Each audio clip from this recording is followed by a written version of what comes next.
Hello guys! Hello po sa inyong lahat. So meron po tayong review ngayon.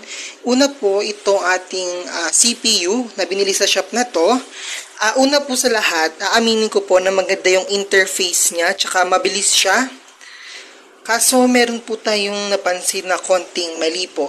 Gaya po nito, meron po tayong 4 na saksakan ng USB-C cable sa likod. USB-B or USB-C, bala kayo. Tsaka ito, salpakan ng USB. So, bali, 6 po siyang lahat. 4 sa likod, tapos 2 sa unahan. Tapos, sa 6 po na yon, 2 lang yung Kitsa na ma'am, si katong... Si Winkle, Little Star. Bayad naman na ba? Bayad pa ni mo ma'am? Nakuha na siya dito sa page. Ni... Ika, Nakuha ni mo? nakuha ni ma'am. Ano, grabe ba?